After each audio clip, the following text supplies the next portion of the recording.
What's up, everybody? Welcome to a brand new episode of the 5280 podcast on the MHRT Network. I'm your host, as always, Mundungus Creevy, alongside my co-host Cameron Parker at Gage Madrid, and then Glenn. They shut down the tapioca pudding at the nursing home, so he's not here. So we obviously have a lot to get into, but first want to kick it off with asking, how are you guys doing? I'm doing well. I'm actually doing much better actually than I was, Sunday and everything after the dust settled. But no, I'm doing well. Things are progressing. We're getting ready for a little bit of a mini vacay here near the end of the week, so that'll be really nice. Just to kind of just do a little bit of a small little getaway and watch some more football. I'm so really happy that football's back. I'll just say that. Indeed, man. It definitely. It's nice to have some resemblance of a normal schedule again, because when football season was gone, my schedule was just completely haywire, and I didn't know what day of the week that it was. So, yeah, man, just absolutely glad football's back, and I'm doing good, man. Obviously, that was a tough loss, and I think we all rode the emotional roller coaster, especially on that last play, thinking that we had gotten away with a dub that we shouldn't have gotten away with. And then camera pivots to the referees talking it over, and we're just like, oh, here it comes. Yep. And it felt like the Chiefs loss all over again. I am not going to blame that last play on the loss. There were several plays in that game that culminated in that loss. We'll break it all down, of course, but yeah, man, this was one of those ones that the Denver Broncos let slip away, and it's super frustrating because the Colts are looking like they might be a better team than we thought, and they could challenge Denver for a playoff spot, and this could be one that comes back to bite us later on. Yeah. Well, before we dig into all the news and all the game talk, I have 3 things that I want everybody to do. 1, if you have not already, head on over to the MHRT Network YouTube page, hit like and subscribe. We would greatly appreciate it. Click the thumbs up subscribe button. Hit the thumbs up on the videos. 2, head on over to Broncos Syndicate, hosted by Gage Madrid. Make sure you like and subscribe and hit the thumbs up on those videos as well. And 3, make sure you tune in on Wednesday nights with Cameron Parker hosting Mainly Broncos, and hit the thumbs up on that video as well. We would greatly appreciate it. Yes? No? Okay. You were like you were going to say something. Listen. So before we get into any Broncos stuff, we have some injuries that happened through Sunday. Some of them affect us, some of them don't, but I just kind of want to get them all out of the way. The big one would be Joe Burrow. Goes down with grade 3 turf toe and had to have surgery on it. He is out at least 3 months. So that means he's not even going to see the field until about December. So that takes out alive. Yeah, so that takes Joe Burrow out of the Bengals-Broncos game.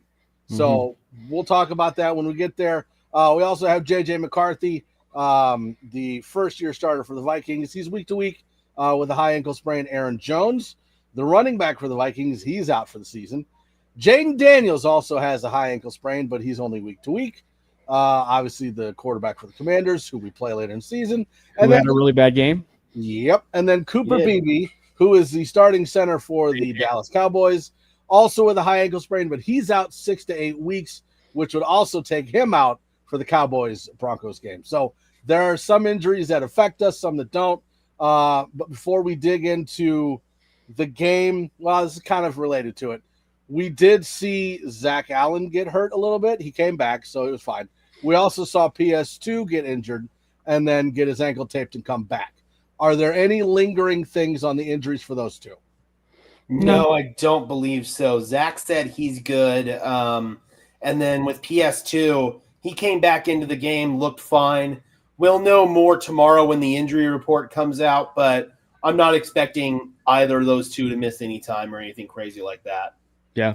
I think that it's just more about the performance in general that would cause us to be, worried as far as injury. And we'll dive into that. But I think that probably if there's anything injury related, for the Broncos. That it's them, not us. No, it's actually something that happened last week before the game against the Indianapolis Colts, and that was there was a certain player who was limited in practice before that game, and that is Dre Greenlaw. So I think that's probably the biggest injury related of the Broncos note that probably needs to be mentioned here is that Dre Greenlaw, at least on the surface, we'll certainly know more, but reading between the tea leaves, it seems like it's getting ramped up for a possible return here. And if you kind of read what maybe Cliff was mentioning last week, seems like they may want him ready for that divisional game against the Los Angeles Chargers. Obviously, we'll know more as we progress. Yeah. Massive news. So let's kind of stick with that way of thinking, right? We'll kind of dig into the game at certain aspects of it. But you talk about Dre Greenlaw. We saw Alex Singleton and Justin Sternad. And to be fair, Alex Singleton tried. But he got smoked through that whole game. He was and I give the Colts full credit. They took complete advantage of the matchup of whoever was being covered by Alex Singleton. Yep. But I think that the conversation now has to be stronger that when Greenlaw comes back, it should be Greenlaw and Sternad and not Greenlaw and Singleton. Yeah, it's an interesting conversation. What's up, Sleeper Broncos? This is actually the first time. This is the first time I'm seeing Sleeper Broncos, obviously on a show. So what's up, Sleeper Broncos? And I don't disagree, sir. I just utilized one of your tweets in my video, by the way. Thank you for compiling that PFF data, so I didn't have to on the linebackers. He has a great account, by the way. Sleeper Broncos is a phenomenal account that amasses all sorts of information. So great account. Please go follow it. And spoiler alert, I know who runs that account. I won't say it though. I know that guy. I know who it is too. But Cam, is that your mother? No, unfortunately not. It's Glenn. Could you imagine? Glenn compiling all those stats and all that data. He's got a lot of time on his hands, man. But I just think that for when you look at it from like the linebacker side of things, it's like my thing here on this is it's the green dot thing. It's the green dot issue. And if you make the switch of Alex Singleton and you take him out of the lineup, that would probably suggest too that the green dot is going away for Alex Singleton. And the moment that happens, you're also talking about something a little bit bigger than Alex Singleton being replaced and started with. You're actually having a conversation of he's actually on the bubble watch and frankly might be cut in the next 2-3 weeks type of situation. I think it's a fair conversation. I think, and I mentioned this in because I had a huge amalgamation of thoughts after the Colts and Bronco game that you guys can go check out at my. Wow, that's a big word. In terms of the Twitter handle over at Cameron Parker PR that you guys can go check out. But like, I need to be careful how I say this because it can be misconstrued. He's a serviceable linebacker, and I mean like you can play him. He's Singleton or Sternad? Singleton. Okay. He's a serviceable linebacker. You can play him. Like you can definitely play him, and he's shown that he can be a starter. For some teams. But that said, sorry about that. Should we said before the stream? He's not exactly a linebacker. He's not exactly a linebacker that you can fully trust to be a leader and of like a unit, if you will. And that's where I fall that on Dre Greenlaw. As far as a player ceiling wise, that I would probably put a little more trust in. Is that a bit crazy? Sure. Am I putting trust in probably another injury-riddled linebacker? Absolutely. And then as far as the Justin Sternad thing, I'm not overly worried about it just because we know who Sternad is. He's just a depth base, and as frustrating as it was, he showed who he is, and that is just a solid linebacker 3 for this team. Well, and I think that I'm thinking of Gage's video where they broke down, or maybe it was just a tweet you had where it broke down. Emma, shut up! Where it broke down. It broke down between Singleton and Sternod. And Singleton had more tackles, but Sternod was better in coverage. He had more pressures. He had more sacks. He's still not good. If I'm just being brutally honest, it's not good. And I think at this point, you need to look what's behind door number 3 and door number 4, and that's Lavelle Bailey and Corinne Reed. Well, you're not going to have Drew Sanders back for a couple more weeks. Okay. But it is something to follow, though. That Drew Sanders thing is, if you're a Broncos fan, that is something to worth monitor. Do they trust him, though? That's the question. It's like, you've got 2 injury-riddled linebackers with Dre Greenlaw and Drew Sanders, and then you've got Alex Singleton, who's got his own injury problems, and then at this point, you cannot trust him in the lineup.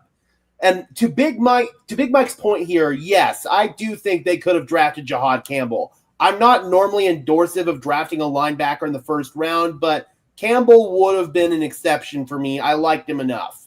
But letting Barton walk, that actually was a big mistake. And I'm not a big lover of Cody Barton, but at least he's competent in coverage. He won't give up egregiously bad plays. He won't get put on skates and run defense consistently. Every single snap, Alex Singleton was a liability out there.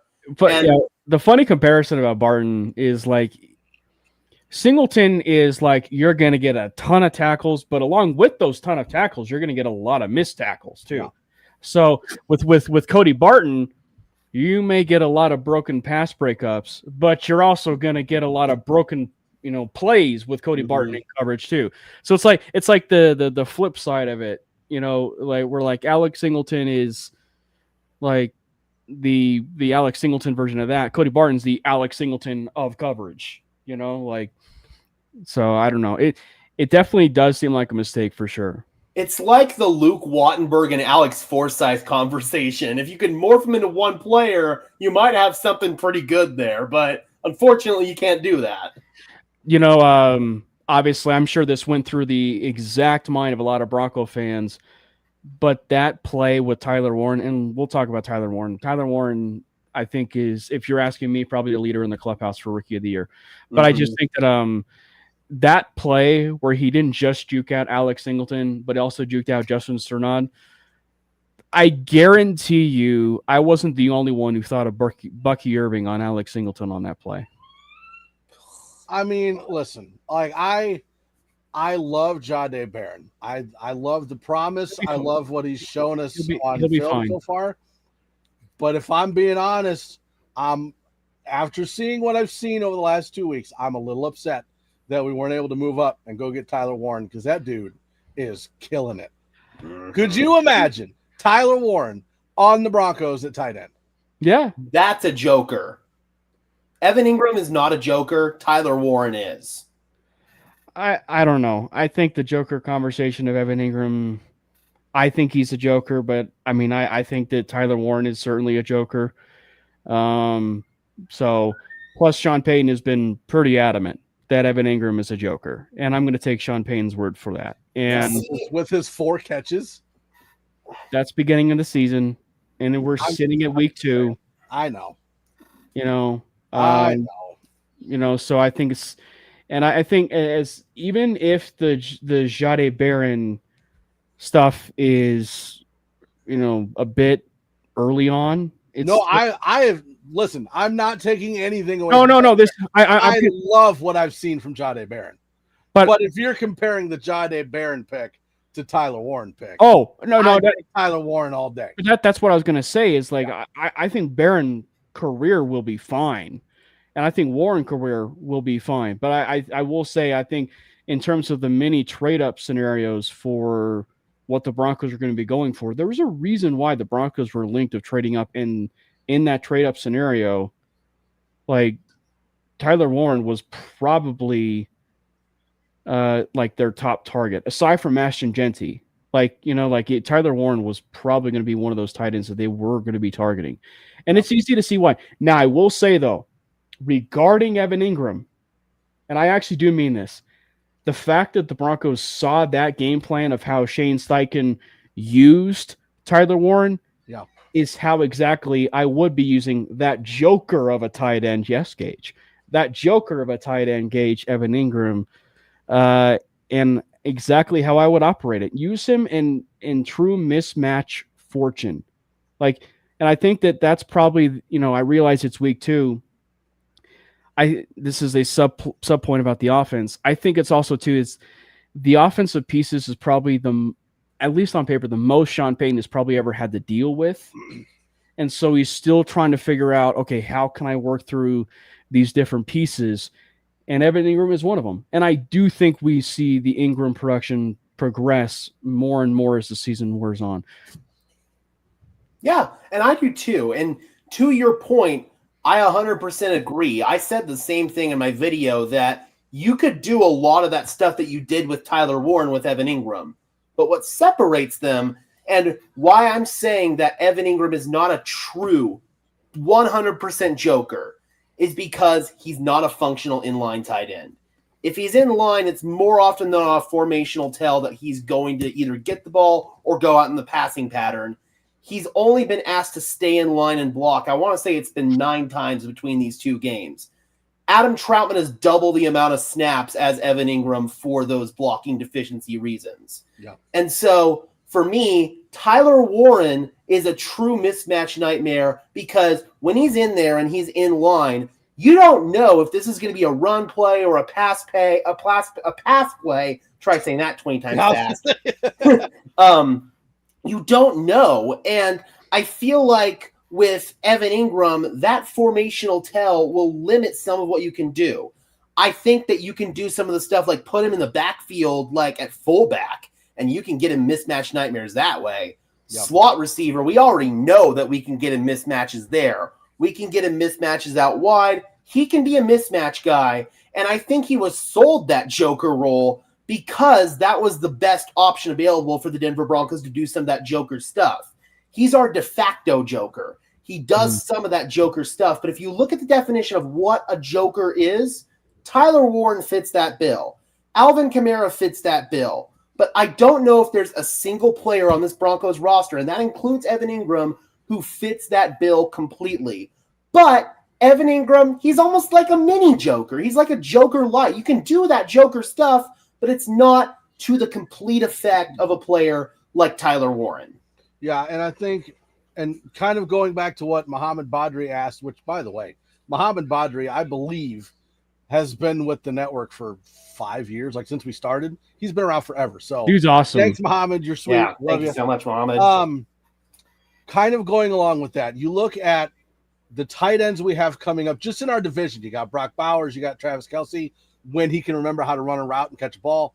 And then you have all these other tight ends that are around the league that we're going to be facing. And historically, Denver has had a problem covering tight ends. You're looking at Singleton. You're looking at maybe Greenlaw if he's healthy. Are there any other options out there that we could sign or trade for, or is it worth it? Are you talking about to replace a Singleton or Sternot? No, no. And that's why I think that the Drew Sanders thing is at least something that bears monitoring, because your addition of Drew Sanders is probably going to be coming, I believe, week 5, week 6 or something like that. Mm-hmm. So, and look, I realize that for Bronco fans, that's not exactly a comforting feeling to hear because of putting trust in Drew Sanders, but look, it's something that appears to me that this team likes Sanders. Like, they easily could have moved on from him like last year, and they chose not to. They could even move on from him this year, even with the injury, and they chose not to. With an injury designation, they chose not to. So they value him. He's a coach's kid, and frankly, if there is anybody in terms of a Drew Sanders, Dre Greenlaw linebacker pairing who might get the green dot, Drew Sanders has a legitimate argument given the fact that he's a coach's kid, and but that's like well down the line. But in terms of reinforcements, it's more about like what's going to be coming with the Karen Rees, Lavelle Baileys, the Drew Sanders. But as far as on this, on the Broncos defense, I think that just in general, the matchups of how, and we'll get to the Broncos defense. I was more pissed about Sunday's thing. I'm not discouraged about, like the whole thing in general. I'll just lay that out there. I'm not discouraged about the whole thing. I'm just more pissed at the Broncos defense. Matchup wise, the Broncos actually have options that they can work with. One of which is Pat Surtain. You can lock up a tight end with your best corner. We've seen it happen before. We've actually seen it happen here with the Broncos defense of Aqib Talib and some of these top corners locking in a Rob Gronkowski, et cetera, et cetera, et cetera. It can happen. The other one is Talanoa Hufanga. Hufanga is another one that can be used to be locking up, certain tight ends and stuff, So I think once they actually get comfortable and they actually finally, hit their and get their oats a little bit, and I think we will be seeing that here sooner rather than later. Like, you'll finally get a chance to see some of those matchups kind of come to fruition a little bit, Drew Sanders or not. Yeah, I agree 100%. And before I lose the thought, I just wanted to go back to Big Mike's comment about Taysom Hill. And the difference with Taysom Hill is he does everything. And I mean everything. You can put him at tailback. His special teams value is immense. And I mean immense. Obviously, the Wildcat quarterback stuff. You don't have to be an inline guy to be a joker. There are other ways you can be a joker.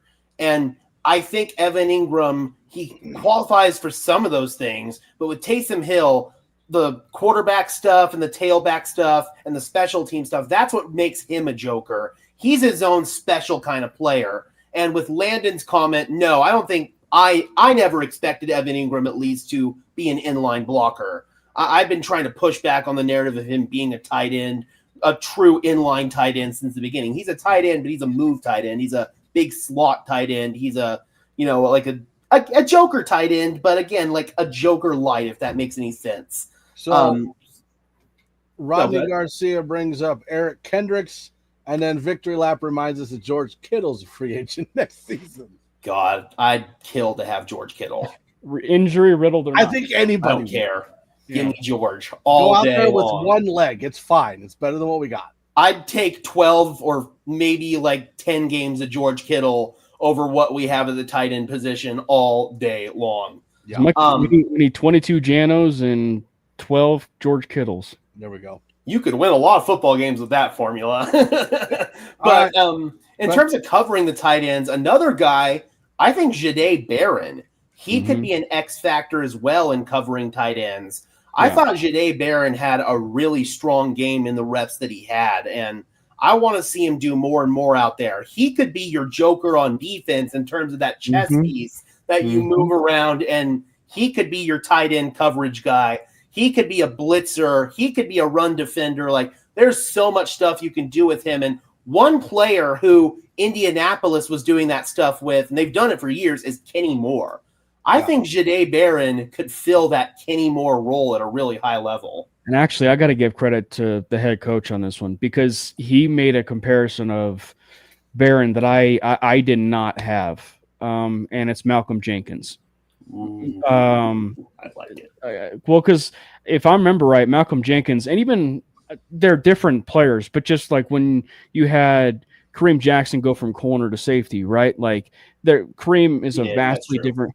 Kareem's a vastly different player, but I just think that when you look at it from Barron's side of things, it's like you are talking about a player that is so versatile and clearly had played safety, in college. Very seldom, but he played it. And when you look at that kind of style and with the way he plays, it is very much Malcolm Jenkins-esque. Yeah. And he was wished on for like the longest time. And to Rodney's point for CAD, I think you're probably talking about more like just strict nickel and boundary flexibility with CAD. But I think that, the part of it when you talk about this Broncos defense in general is that once they do hit their stride, and they will, it's been evident under Vance Joseph and Sean Payton, and defensively wise, they'll hit their stride, is that this dime package that they use rather frequently, I think is going to be complete fits for teams. Like specifically once we hit the meat and bones of the season and you look at just all the pass happy teams and everything, it's going to be a massive problem for teams. Nate Atkins, baby. All right, so baby. Let's dig into. Let's just go ahead and sink into this Colts game. Obviously, the Broncos lost to the Colts. So in the AFC West, that puts the Chargers at 2-0, the Raiders at 1-1, the Broncos at 1-1, and the Chiefs at 0-2. Woo! Not the count. We're not last. We're in third. But you have the Chargers, who we're going to be playing this coming Sunday with, I think that's top 3 defense right now in the NFL. And we thought going into the Colts game that we were going to be concerned about the offense. Turns out it was the defense that let us down. The defense was just getting smoked the whole game. Riley Moss was kind of up and down. You had issues with Alex Singleton. You had issues with Sternod. There was no pass rush. Just all these PS2 went off for a little, like he was allowing things that he normally doesn't. Everything was just off. And I don't know if it was coaching or if it was playing or if it was effort. I couldn't really see it. I think they just got beat. I was watching, I believe it was the Dave Logan and Benny Fowler podcast that just got started on DNVR Broncos. I believe it's Broncos X's and O's, which it's a new show that just got started. It's actually a great show. Go check it out. But they talked about it in a sense, and they said that it felt a little bit more like there was probably miscommunication with the defense. Because like there were probably a little bit more often than not times where the players were looking at each other, like as far as like what to do. So I think it was a little bit more of miscommunication than anything, and trying to understand like the roles and responsibilities. And again, as I mentioned earlier, if they are going to a little bit more of a dime package, that is a transition from what they've had last year. So there might be a little bit of some bumps in the road a little bit as far as like the responsibilities and what to do going forward. I don't expect that to be prolonged, and I expect that thing to be just fine as the season progresses. But I think the other part of it too is, well, we'll talk about the Broncos, obviously mostly, but you also have to speak specifically to the elephant in the room, and that is you got to give credit where credit is due. The Indianapolis Colts might actually be a really good football team. And when I'm saying a really, really good football team, I mean better than the Houston Texans right now football team, to where they are actually in the division lead right now. And that is something that I don't think any of us saw coming, specifically with the play of Daniel Jones. Daniel Jones, and I think that this talking point even needs to be said from an NFL-wide point, the fact that he was sitting in the room with Kevin O'Connell in Minnesota, I think it's proved evident that it's made him a much better quarterback, and leaving obviously the Giants and everything. So it's evident that, the Indianapolis Colts, they've needed competent quarterback play. We need to remember that. Like all they really needed from the offensive standpoint is competent play. Because, like, for me at least, their wide receiving core was actually a lot better than people think. We saw that on Sunday. And they added Tyler Warner to the mix. You put Daniel Jones where he's not taking any risks. He's taking the chances in the plays that are in front of him. And he's moving the ball down the field and putting them in advantageous situations. Like, it was a very surgical performance. It was a very surgical performance by Daniel Jones. So I was really, really impressed just overall from the Colts offensive side of things. Yeah, I would agree 100%. Daniel Jones played like a veteran quarterback, and that's something that I don't think Broncos country expected. Daniel Jones has gotten time, to your point, to sit with Kevin O'Connell and got to experience that whole situation there in Minnesota, which definitely did some wonders for him. And we got to give credit where it's due. Shane Steichen is a good offensive mind. He's a good quarterback developer. He helped turn Jalen Hurts into what he is today. That offensive scheme works when it has competent quarterback play. And we got to remember, this Colts team was a dropped pass away from going to the playoffs with Gardner Minshew, and they were a goal line fumble away, basically, from going to the playoffs last year with Anthony Richardson and Joe Flacco. So all they really needed was stable quarterback play. And Daniel Jones, he has his flaws. Don't get me wrong. He's not a perfect quarterback, but against what Denver tried to do defensively, and it's what Denver always has done, they're a man coverage team. They press you. They play man. It's not fancy. They don't drop back and play soft, squishy zone coverage. Daniel Jones did a good job of evading pressure when Denver blitzed. He completed 16 out of 25 passes when Denver blitzed. That's really good. His ability to buy time, make those subtle movements in the pocket, and be able to give his receivers an extra second to win against Denver's man coverage, I thought that he did a really great job at that. And I would much rather get beat that way than the soft, squishy zone coverage of those Fangio defense that we saw for years here in Denver. I loathe that style of defense. Indianapolis, they have put a lot of investments into their weapons. I mean, they've spent multiple first-round picks on their weapons, multiple second-round picks on their weapons. I didn't give those weapons enough credit coming in for how good they would be beating man coverage, and that's an L that I will own. They are really damn good in that department. Their offensive line, they've invested in that unit for years. It's one of the best in football from both a pass protection and a run blocking standpoint. That helped matters, but at the end of the day, Daniel Jones was one of the best players out there for the Indianapolis Colts, and I think Daniel Jones, the narrative surrounding him could change rather quickly. And then obviously Jonathan Taylor, over 150 yards, I think it was 165 on the day, was making our linebackers look silly out there. And give credit again to the Colts offensive line. They were mauling us up front at times. So again, man, this Colts team, they're really good, and all they needed was a half-decent quarterback, and it seems like they found it in Daniel Jones. Yeah, and like you look at this game with the Broncos and the Colts, the Broncos should have won that game. We had that game. Yep. Taking the kick out of it, taking the interception out of it, because I don't blame Bo for that one. It got tipped. But if you look at where we were going into the fourth quarter, we should have won that game. Yep. That was a game that we lost. They didn't win. And that's why, and that is why I'm more pissed off than anything about this game. I'm not discouraged of like how far this season's going, except for about like the Colts loss and potentially what it could mean for playoff thing. But we also have to realize too, like regarding that, things change on a dime. And this is that was week 2 of a season. So we talk about that, all of a sudden it comes to be a non-factor as the season progresses. But like I was more like just pissed off than anything. And because like if they scored 28 points, right? Like if the Broncos itself averaged 28 points, we are talking about a Broncos win if the Broncos defense at least was competent against the Indianapolis Colts. If they were at least competent, you're winning by 2 scores, and they weren't.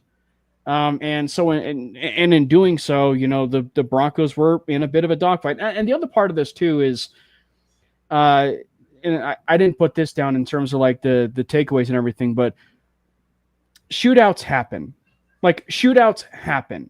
The Broncos had a shootout with the Cleveland Browns. Yes, the Cleveland Browns last year. They won, but there's just some games. There's just some times where those shootouts don't go your way.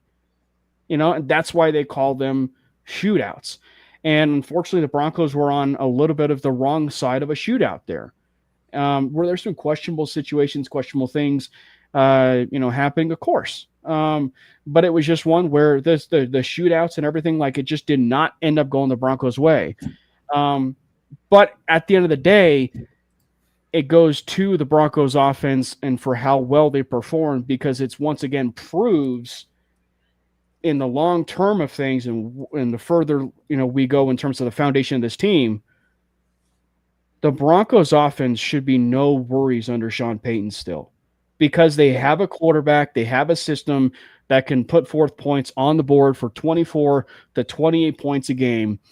And that should be good enough to win 10 plus wins every single year. So I am not discouraged one bit about the offense. I'm more encouraged and more pissed off about the defense's effort once again, because if the defense was even remotely competent again, we do win that game like 28-14.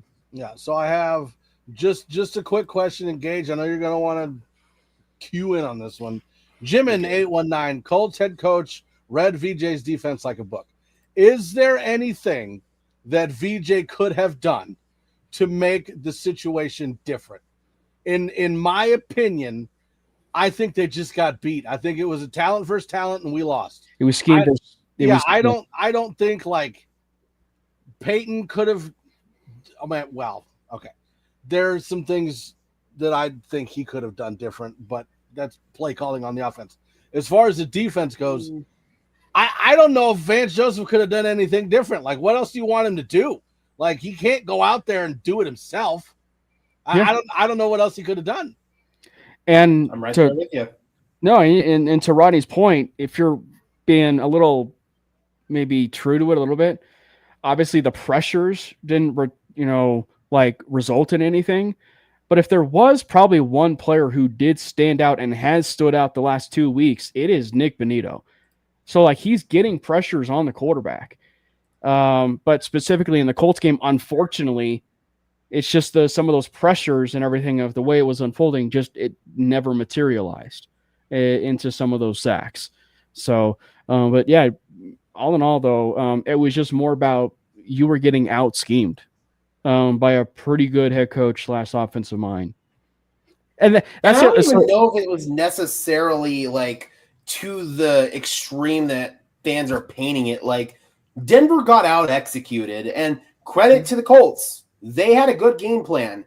Denver's a man coverage team, and one way you can beat man coverage is crossing routes, and they were running crossers left and right in this one. So that is a really good job by Shane Steichen there. But also, like I said earlier, you play man coverage, you blitz, you're going to live by the sword and you're going to die by the sword. I'd much rather die by that sword than change what you're doing, play zone coverage, give up short completions, and let Daniel Jones pick you apart that way. At least here, you were trying to be aggressive, but the Colts just out-executed you. This was not a scheme issue. This was just the Colts having a good game plan, knowing what you live by defensively, and they took advantage of it. They had the pieces to do it, and yeah, Cooper did drop that interception there. It wouldn't have been an easy catch, but he could have caught that, and that would have changed the game. But, yeah, everybody, I feel like, has one play that they want back. If you want to boil this down, these are the plays that lost this game for the Denver Broncos. You had the face mask penalty on Adam Troutman. Good call or not, I don't know. That's a little bit shaky. I think it's a questionable call.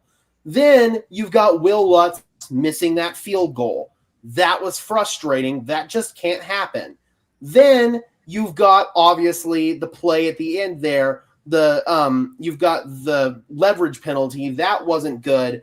Bo Nix's interception, I don't think that was really his fault, quite frankly. That was the play that flipped it. It was a tipped pass.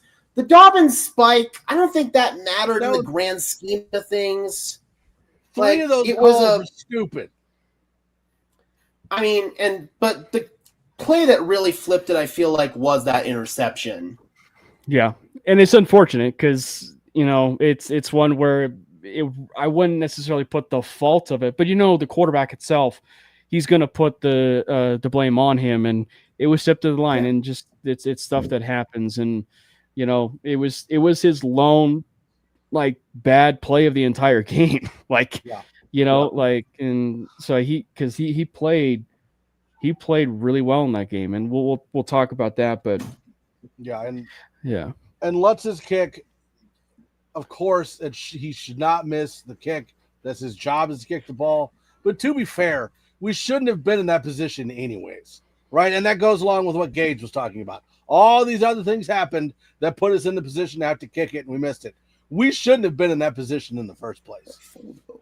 Yeah, and I think that it goes to it's the beginning of the season, and look, I realize it's one of those things where in that athlete mentality, you play the game that you have on Sunday, and you want to win the game that you have on Sunday. That said, though, it's to a certain regard like preseason, to where it's like, I would much rather have these issues be happening at the beginning part of the season, whereas as you're really gunning for a playoff spot, that's where the out scheme things, the miscommunications really rear its ugly head.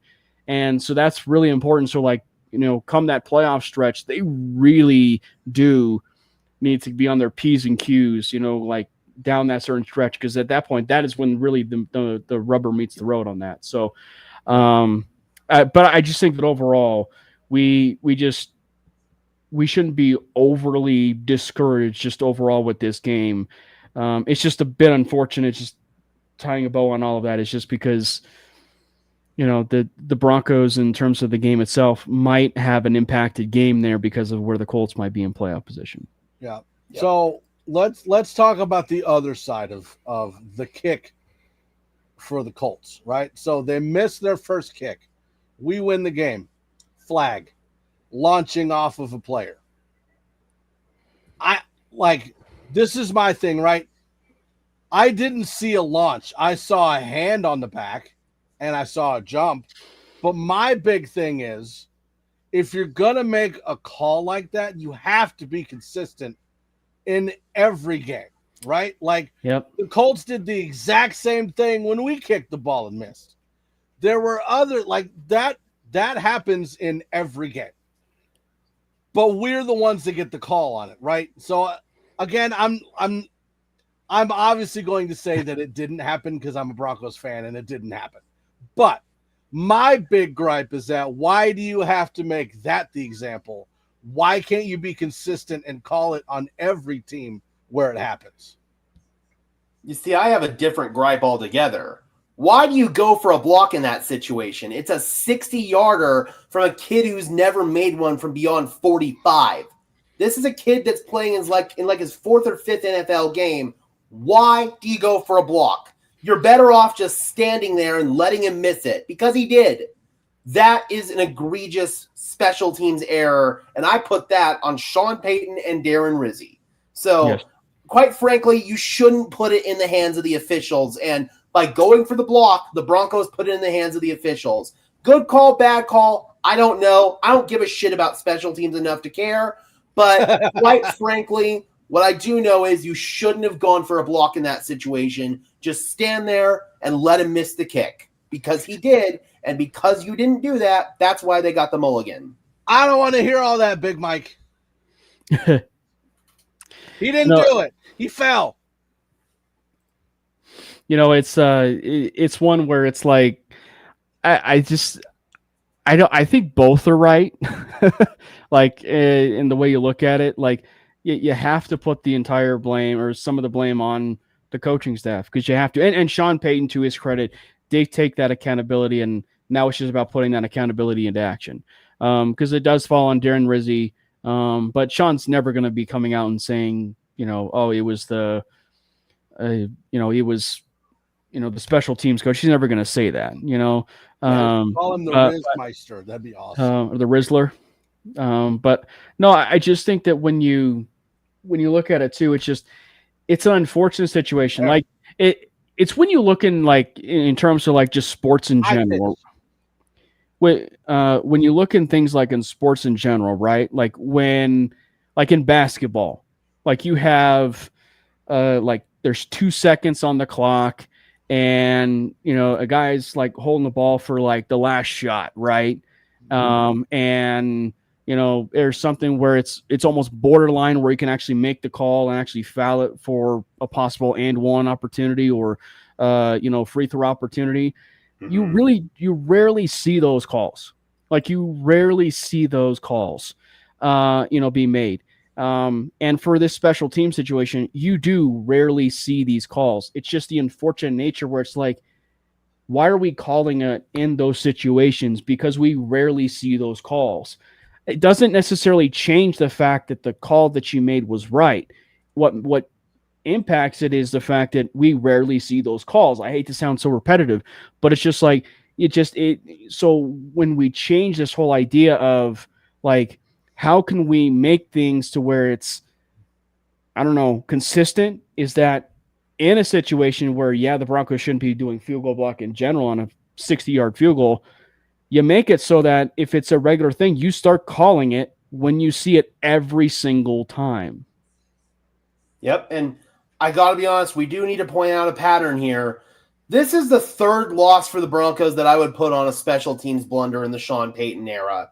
Obviously, you got the blocked field goal in Kansas City. You've got this one, and then you've got the Chargers game in LA last year, where some of it was on Sean for questionable usage of timeouts and questionable clock management, but that free kick situation that allowed the Chargers to get that field goal, that was a play that kind of flipped that game. So I'd put 3 special teams blunders in a row on the coaching staff here that arguably cost the Broncos games. Yeah, and I will say this, like, again, it is week 2.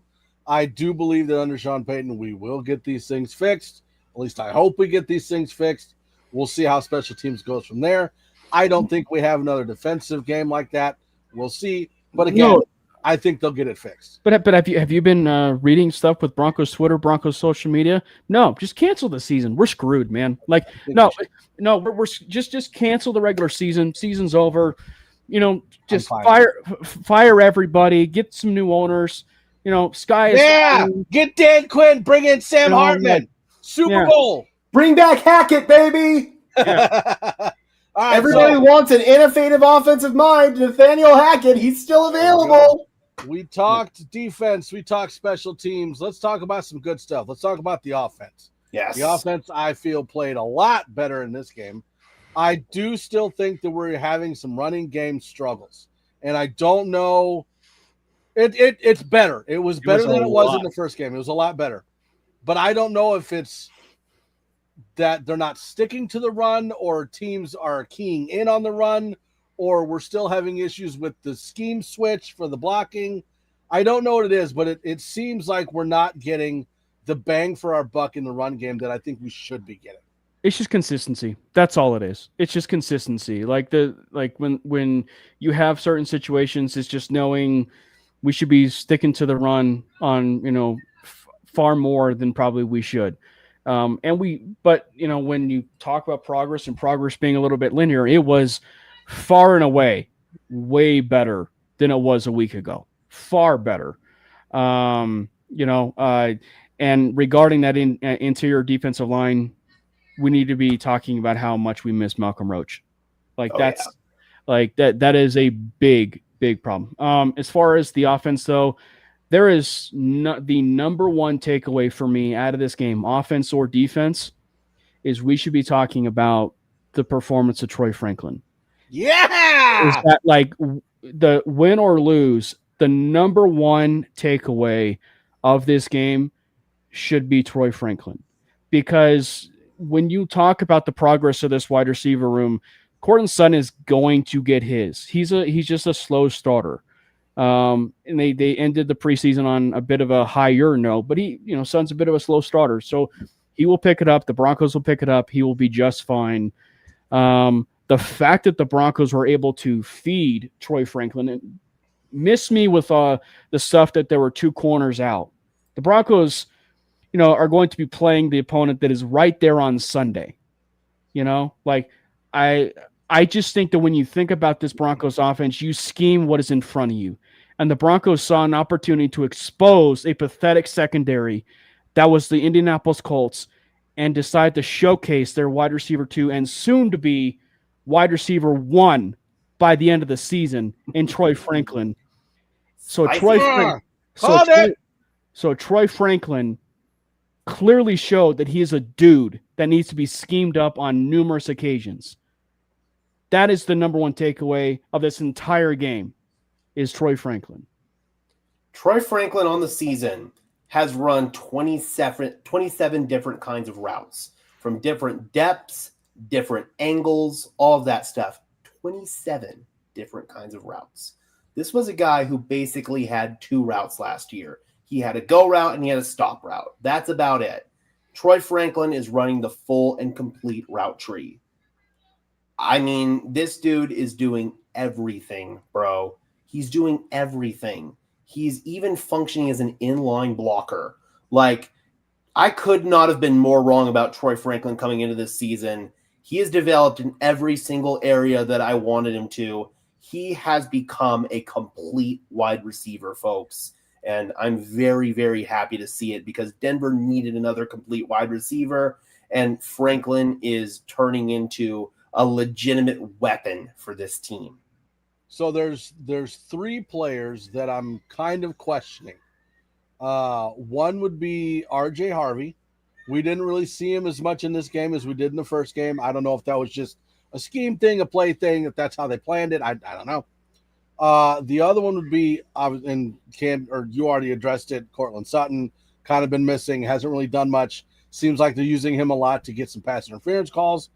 The other one is Marvin Mims. Like, he had a touchdown catch, but they're not using him as much as I thought they were going to use him. Yeah, and I think a lot of that is you're going to see, I think, and maybe this Broncos game of Troy Franklin is a example of that. But I think you will see games where players are just going to be schemed, right? Like, and that is the whole point of an offensive mindset, is when you see a weakness, you expose it. Like, there's going to be games where Troy Franklin is going to be having numbers, but Marvin Mims is going to be the one who's having the larger numbers because that is the matchup nightmare. Yep. Or the other way around, where Troy Franklin is going to be getting some numbers, but Cortland Sutton is going to be getting the other because of the attention that Troy Franklin is getting, or vice versa. You know, so it's one, or even Evan Ingram too. Like, Evan Ingram is going to end up getting his at some point just because of the scheme and the way things unfold mismatch wise and everything. So I'm not overly worried about it. And I think it falls back to the beginning conversation where I think it's the first time officially on paper the Broncos have just a ton of offensive weapons. And now it's about Sean and Davis Webb really hitting, that paper and figuring out, okay, how can we get Pat Bryant the ball a little bit more? How can we get, Troy Franklin the ball even more? How can we get Marvin Mims the ball? More. Yeah. So it's how can we be able to spread the wealth, equally among this offense? Yeah. And we did see Pat Bryant get some catches in this game. We did. So that was cool to see. Saw him catch a couple of slants. That was really nice. If you're going to draw comparisons to Michael Thomas, man, you better be able to catch the slant route. And he's definitely been able to do that. But I think it's all about just finding the right formula to distribute the wealth, like you said, Cam. It's having all these mouths to feed now. And some days it's going to be Cortland Sutton. Some days it's going to be Marvin Mims. Some days it's going to be Evan Ingram. Like, I think throughout this season, everybody is going to get their fair share of touches. I think by the time we reflect at the end of the year, everybody will have gotten a fair share of the wealth. But right now, it's only a 2-game sample size. I think getting Marvin Mims that touchdown on the opening drive, that was really nice to see. With Evan Ingram, I think they'll scheme up more opportunities. I thought the Colts, like we talked about earlier, put some good stuff on tape with Tyler Warren that Denver can maybe use with Evan Ingram. So, again, I think these guys are going to get into a rhythm, and I think all of them are going to get their fair share of touches, but it's going to be all about who's the hot hand on that particular game. And today it was Troy Franklin. They really liked that matchup with Troy Franklin and Xavier Howard. Howard could not cover anybody out there. So it was just the Broncos finding a matchup that they liked and exploiting it. Did you just fluff your hair? Did I? I mean, I do this all the time, yeah. Woo! Got to get my hair out of the way, man. I thought I saw that. Yeah, it's because it gets in the way. Got to flick it away. All right, so the biggest concern we had for last week was Bo Nix with his 3 turnovers.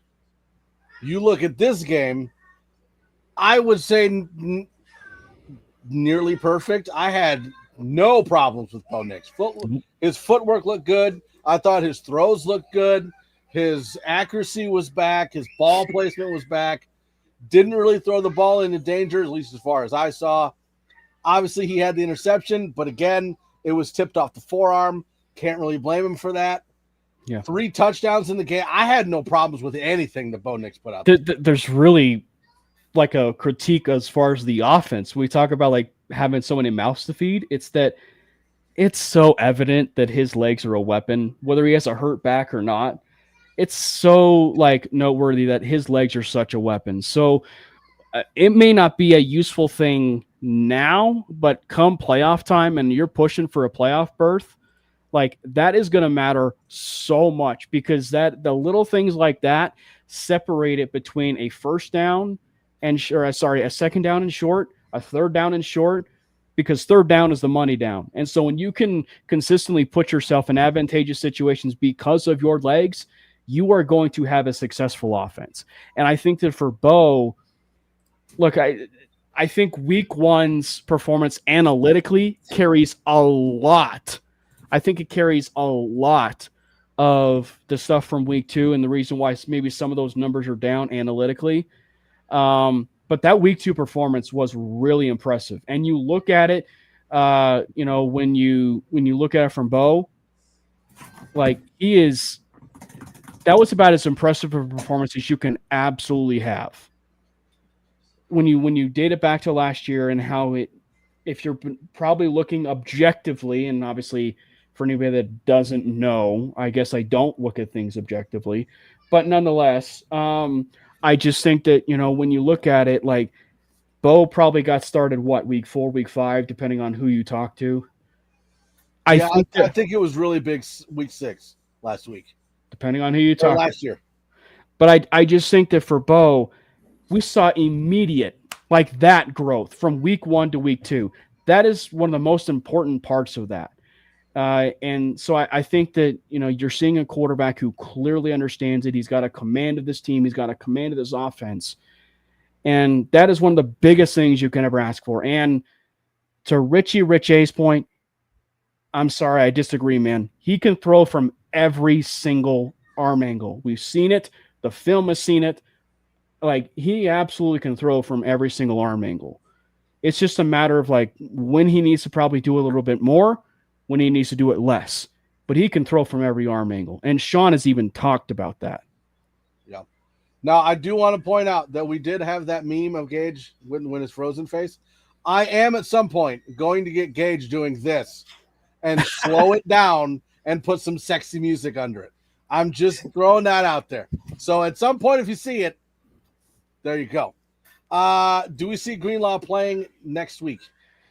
We'll see. Hope so. This is one of those ones where I think the Broncos might have to accelerate the return timeline.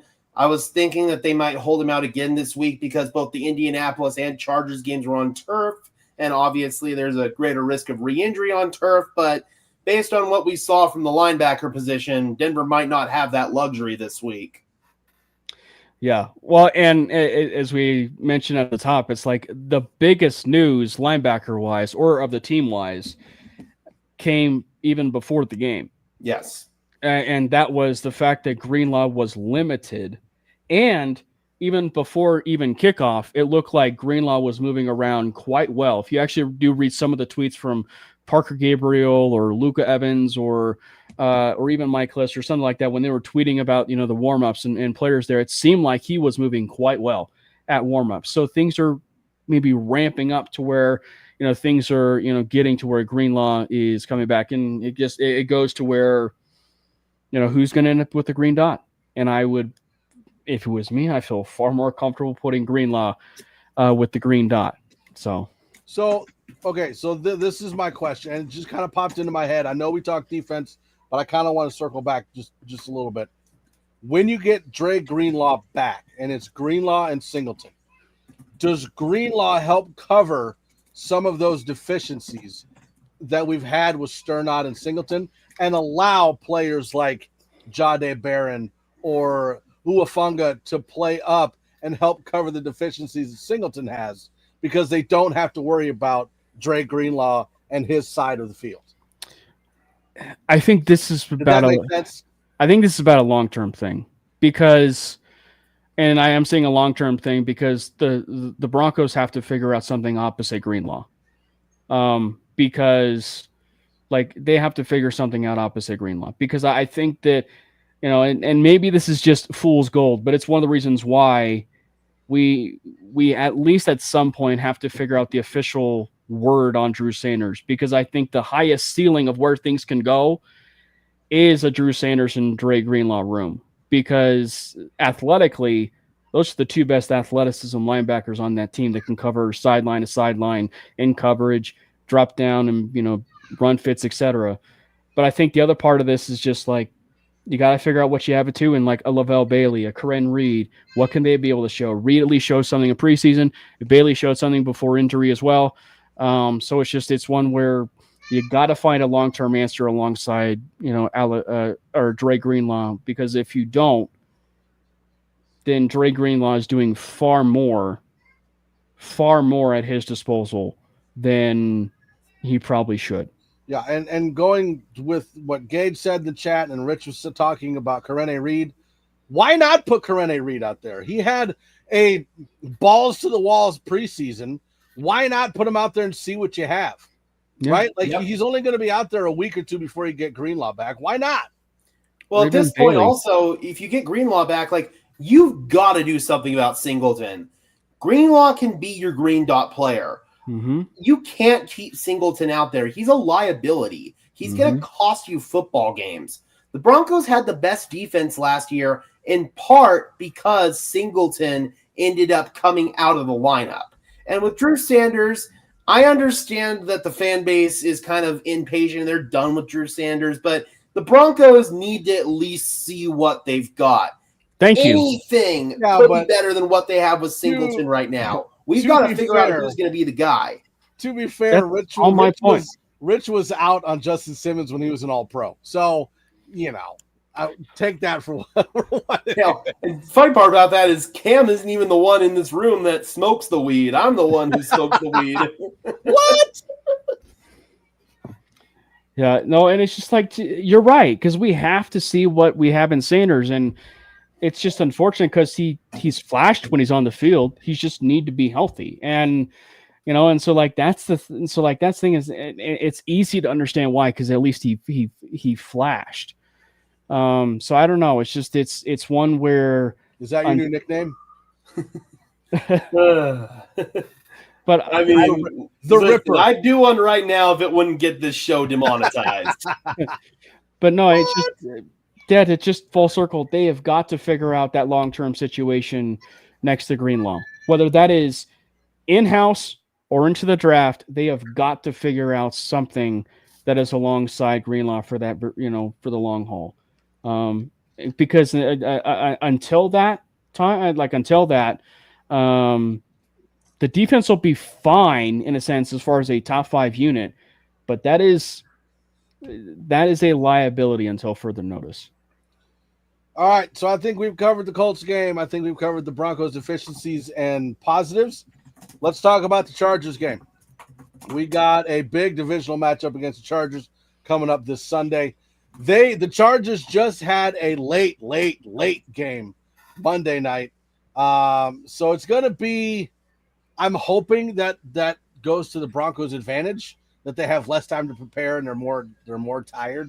But they played the Raiders, so they're probably not all that tired. But we have defense versus defense in this game, and I think that's what the Chargers have been doing these first 2 games is all about the defense, right? The offense hasn't scored a lot of points. In the AFC West, Denver has scored the most amount of points. So I think this is going to be a defense versus defense game. Who do you think comes out on top of that? This is going to be a really interesting game because for all intents and purposes, Bo Nix is a really efficient quarterback. He doesn't turn the ball over all that much.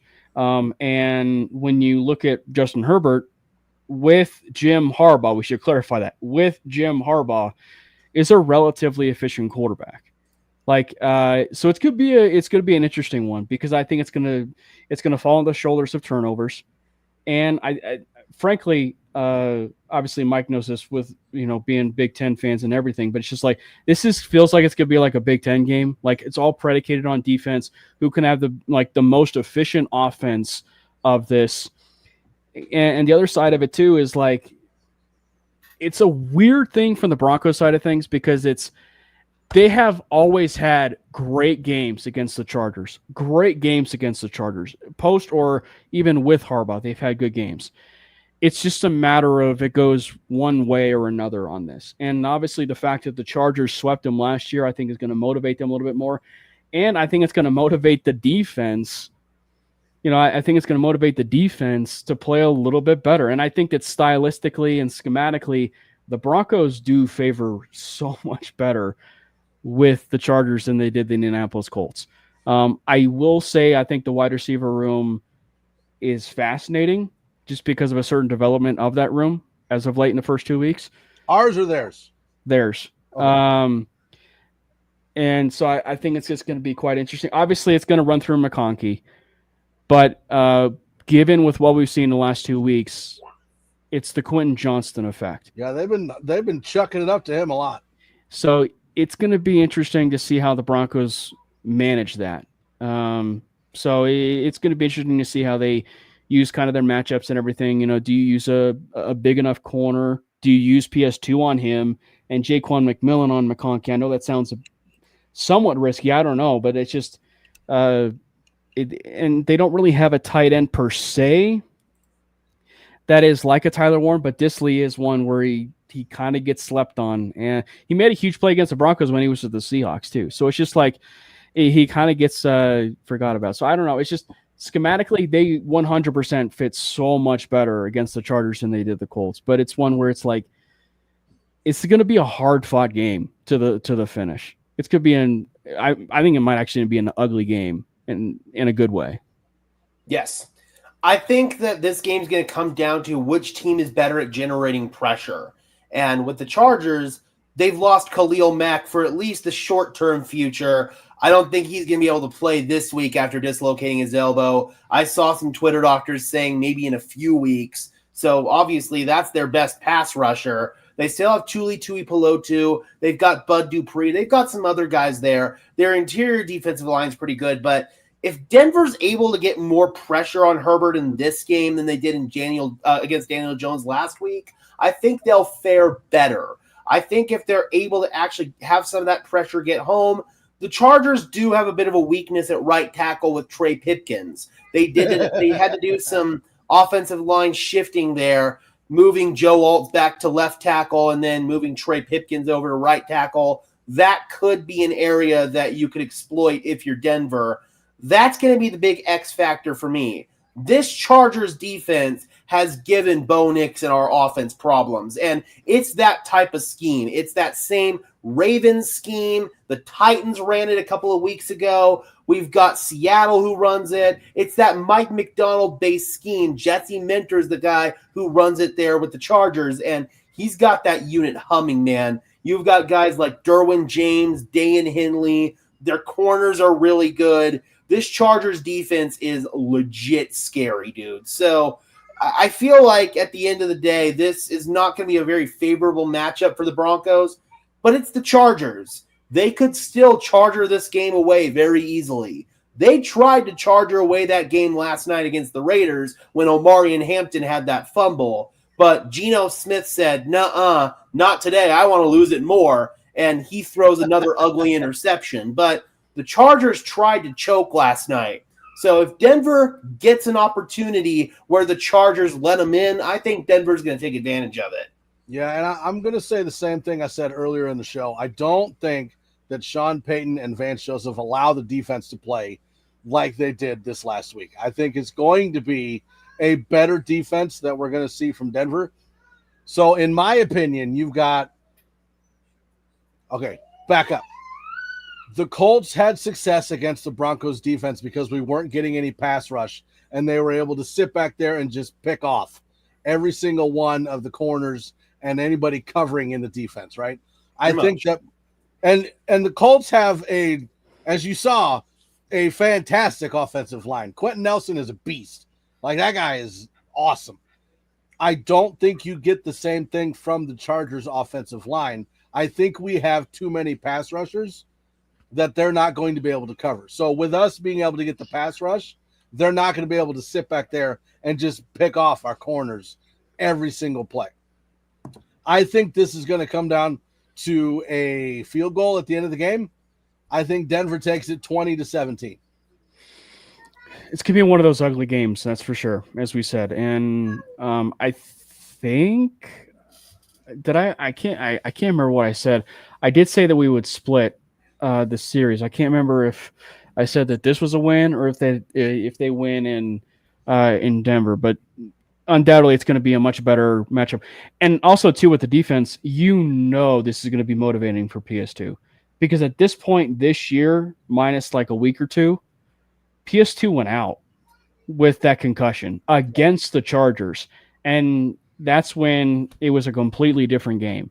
For that. And obviously there was the whole should we say like Harbaugh thing too. It's just a weird game. The first game of the season that took place in Denver. So I just think, when you look at I think that it's going to be an ugly game. I do think we get turnovers, but I don't think it's going to be from the quarter. And to be quite honest with you, maybe it's just because I'm drinking the orange Kool-Aid and everything. I think we finally get some down-to-earth Herbert moments in this game. I think we see two interceptions, from Justin Herbert in this game. Maybe an interception from Bo. But I think that, for this, it's going to be probably a 17-14 game. And I'll just say the Broncos come out on top and they win this game 17-14.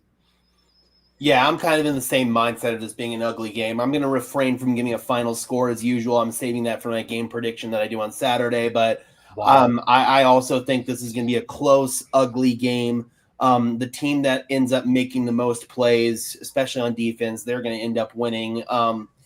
Which team that is, I mean, you kind of would want to go with the Chargers if you're using just your logic here, but it's the Chargers, and kind of like Cam said, Justin Herbert's due here. He hasn't had a bad game for a while, and it seems like he's due to have one of those old school Herbert, what the hell are you doing kind of games where he has a couple of turnovers, has a couple of boneheaded mistakes. Obviously, Harbaugh is going to try to mitigate that. So, yeah, I think it's going to be a really tough battle, and I'm going to refrain from giving my final score until. All right, sounds good. Well, while we are closing up the show, if you guys want to go ahead and put your score predictions in the comments, we can go ahead and pull those up while we close the show down. We do appreciate every single one of you that joined us in the show tonight. It's always fun when you're here, always fun when you're commenting. It gives us some more things to talk about, gives us more time to see Gage flip his hair and fluff it and make it look all pretty. So it's awesome. We appreciate you guys being here. Make sure you head on over to the MHRT Network, like and subscribe. Hit the thumbs up on the videos. We greatly appreciate it. Also, head over to Broncos Syndicate, hosted by Gage Madrid. Hit the like, subscribe, and share button on there as well. And then check out Mainly Broncos, hosted by Cameron Parker on Monday nights. We have other shows as well. We got shows Tuesday, Wednesday, Thursday, Friday. And then we have the neighborhood watch party on Sunday or on game day, whenever the game is. So make sure you check that out as well. You've got the Wild Wild West, which covers the Chiefs, the Chargers, the Broncos, and the Raiders on Wednesday right before Mainly Broncos.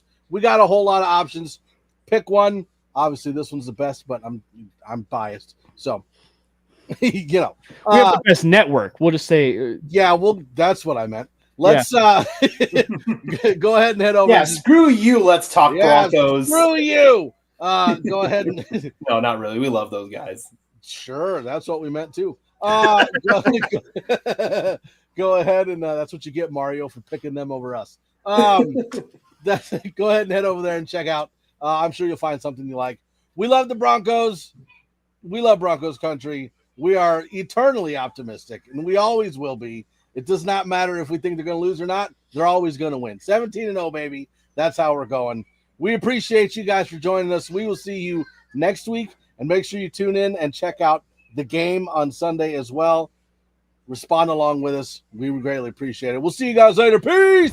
Fast lane when I pass in the street, bag of money in the passenger seat.